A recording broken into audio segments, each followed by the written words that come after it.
தம்பி ஃபர்ஸ்ட் கிளாஸ்ல பாஸ் பண்ணிட்டாரா? போடா கட்டு அடுத்து என்ன பண்ண போற? செகண்ட் கிளாஸ் தான் படிக்க போறேன். ஆமா நான் ஃபர்ஸ்ட் ஸ்டாண்டர்ட் பாஸ் ஆயிட்டேன், செகண்ட் கிளாஸ் தான் சேர்க்க போறேன். என்ன பண்ண ஃபர்ஸ்ட் கிளாஸ் பாஸ் பண்ணா செகண்ட் கிளாஸ் தான் போவாங்க. நானே போர் அடிக்குது ஜாலியா இருக்கலாம்னு வந்தா நீ இல்ல நாலு திரும்ப கஷ்டப்பட்டியாப்பா. அது எப்படிலாம் பார்த்தேன் இன்னும் என் கூட வந்து இன்னும் போரிங் ஆக்குறாரு. ஒரே போரா இருக்குடா. ஒரு நிமிஷம் சொன்னா ஒரு லைஃப் ரொம்ப போர் அடிக்குது. ஹாப்பியா மாத்தணும். பாவீங்களா போர் ஒண்ணா ஞாபகம் வந்துச்சுடா. அது என்ன மேட்ரு? அதாவது நான் போனா சென்னையில இருந்து ஒரே ஹாட்டா ஒரே ஹாட்டு. நான் போனா வீட்டுல பார்த்தா சுத்தமா தண்ணியே கிடையாது. அப்படி என்ன பண்ண ஒரு 50,000 ரூபாய் பேங்க்ல வச்சிருந்தேன். யாரு பேங்க் நம்மாது.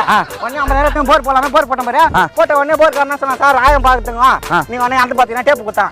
ஆனா டேப் வேணாம் டக்குன்னு அப்ப ஒரு மரம் பக்கத்துல இருந்து பாரு அந்த மரத்தை விட்டு பார்த்தா 1000 பார்த்து கண்டுபிடிச்சேன். எப்படி இது போர் போடுற ஓகே அதுக்கு டேப்பு கொடுத்தா அது வேணான்ட்டு மரத்தை தூக்கி விட்டு ஆளும் டேய் இன்டெலிஜென்ட் எல்லாம் அது எப்படி அது அளவு இருக்குது டேய் எதுவும் டேப் டேய் எனக்கு சரியா தெரியல. அது என்ன மரம்? அதுவா ஆலமரம்.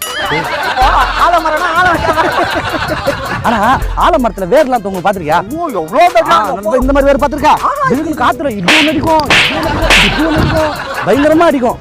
டேய் ஃபேமிலி மெம்பர்ஸ் எல்லாம் எவ்வளவு அழகா உட்காந்து எவ்வளவு ஜாலியா ஸ்பெண்ட் பண்றாங்க டைம். ஆமா என்ன பண்றது அப்படிதான் இருக்கணும். அந்த மாதிரி நம்மளும் ஜாலியா ஸ்பெண்ட் பண்ணணும். அதுக்கேற்ற மாதிரி நடந்து கூட எப்பயாவது எல்லாம் ஃபேமிலி என்ன நினைப்பாங்க? என்ன சரி என்ன சொன்ன அந்த குடும்பத்தோட வந்து எவ்வளவு என்ஜாய் பண்றாங்க லைஃப். குடும்பம் என்ன பண்ணுறா அதான் உட்காந்துச்சுனா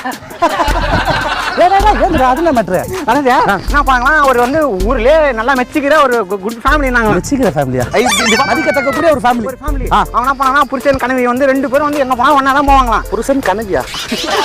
கனவிடா டேய். அவங்க ரெண்டு பேரும் என்ன பண்ணா திடீர்னு அவங்க வீட்டுக்காரர் காட்டிட்ட காய்ச்சான். உடனே ஹாஸ்பிடல் கூட்டி போயிட்டு டாக்டர் செக் பண்ணி பார்த்தாரா போயிடுச்சு அப்படின்னு சொல்லிட்டாங்க. உடனே அவங்க சேதாச்சின்னு தெரியல டக்குன்னு போனாங்க டாப்பர் பண்ண ஆத்தாங்க ரெண்டு பேர் தேடுறாங்க. உடனே ஒரு உயிர் வந்துச்சு டக்குன்னு என்ஜாய் பண்ணிட்டாங்க. அப்படியே ரெண்டு தேர்ந்து உயிர் வந்துச்சு. ஆமா அவங்க ரெண்டு தேடுறாங்க பண்ணால எதனா கோபி கீப்பின்னு எழுதுனாங்களா?